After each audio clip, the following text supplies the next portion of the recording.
Hey guys, how's it going? Anthony Muthurajah here, back with a new video lesson for you all. In today's lesson, I want to talk about The Chicken by Jaco Pastorius, made popular by Jacopastorius, originally by P.V. Ellis, I believe. Alright, so this bass line has to be one of those Jaco staples, or just staples for bass players, because there are a bunch of iconic bass lines out there in many styles of music that every bass player should know, whether you dig the genre or not, or the style of playing, or the player themselves, So one of the things I see often a lot of people get wrong with the whole Jaco thing is people tend to play things a little too fast, and the ghost notes are completely overpowering the actual notes. When you listen to Jaco, anything and everything he did, the balance of the ghost notes and the actual notes being played, how long and short, the distribution of those long and short notes, where on the neck he plays, the note choices. Obviously, there's a gazillion things you can learn from players like him. And then obviously there's guys like Jeff Berlin and many other phenomenal bass players who have an innate ability to keep things very balanced, which is extremely important in the context of playing these kind of bass lines. Okay, so we're going to strip it down to its fundamental bass line. And before we actually do that, let's take a look at the actual chords that's happening. So it goes from a B flat 7 to an E flat 7.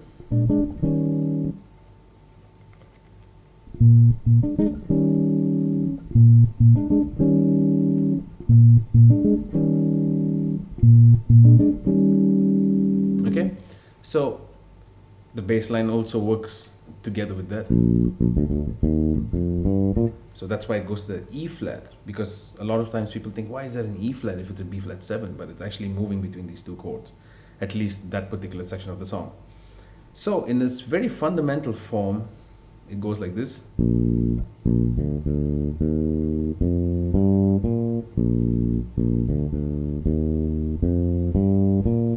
Okay, that is it in its fundamental form. Now, typically with ghost notes, we tend to play them right before an actual note. If you don't understand what I mean, if I take these two notes, E flat, F, so you can see boop, boop, boop, boop.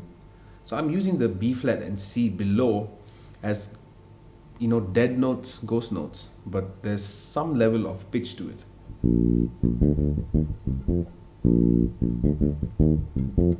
Okay, and I'm putting the ghost notes a 16th before the E flat and F.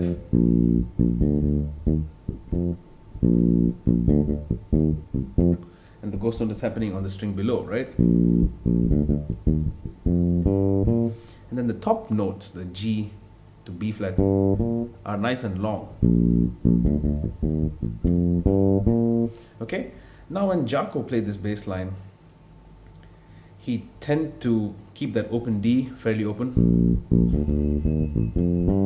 And those ghost notes between the E and E flat and F, they are not too prominent, because a lot of times this is what you hear.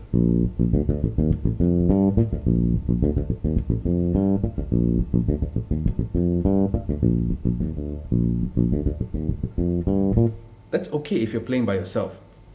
You take that approach and sound and put it in the context of a band, it might not work, but this could definitely work if I quiet down the dead notes and keep them where they're supposed to be. They're ghost notes. They're not supposed to be in your face, but they're supposed to kind of fill in that 16th note grid, or whatever note grid you're working with, depending on how you feel the pulse.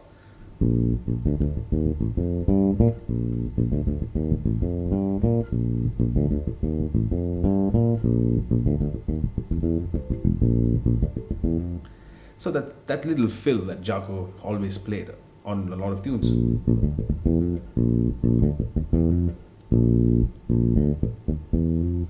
So again, before the E flat, there's a ghost note.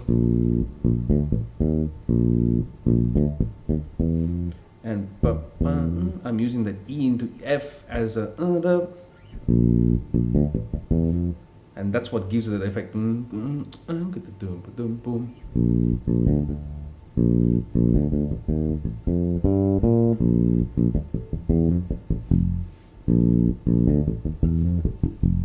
So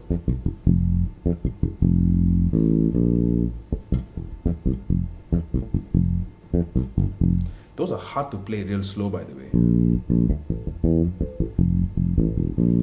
There's a lot of these bass lines out there where there's a lot of room to be able to add these ghost notes. Now the question is, do you add them or not? Not all the time. If I take, for example, just the bass line in D,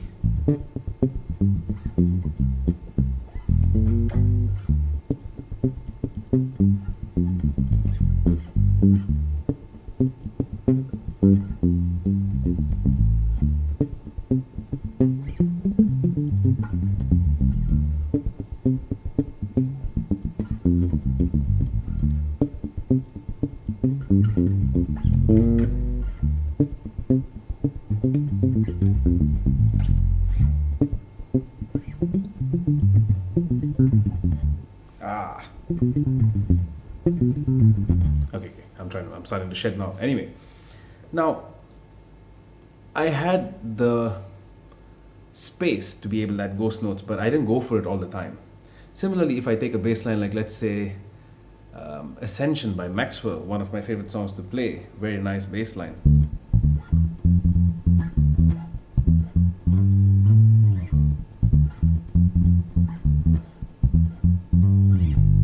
There's only one ghost note in that whole bass line. I mean, not one actually. There's two. There's one over here. So actually it is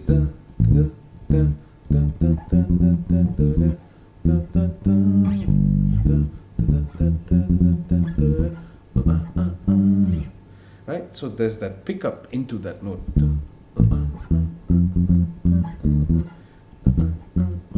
So that kind of drops a nice hole for a very nice backbeat, like nice pocket. When you listen to any style of funk, R&B, soul, there is a lot of ghost notes whether you realize it or not. You know, and there is a tendency for us to use them without actually being aware of it. But what starts to happen is when it overpowers everything that you do. If you take the chicken and you start doing this, that kind of defeats the purpose. First of all, because it's too fast. It's too quick. There's no space to feel the groove. But then when I slow it down,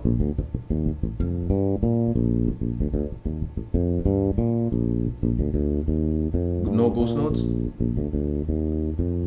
Ghost notes. Ghost notes. Used sparingly.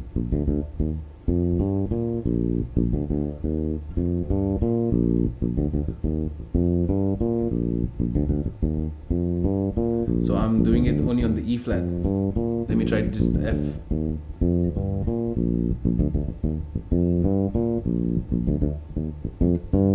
It's hard. It's hard to just place them in different areas of the groove or in limited areas of the groove and try to be in control. Jaco would always do that. He had that ability to do it anywhere, however he pleased to do it, which is pretty insane because it's a lot of real-time thought to actually sit and manipulate your notes as you go, to manipulate your touch as you go, and the ghost notes and the overall feeling of your pocket and groove. Alright, so to quickly summarize, the fundamental groove with ghost notes,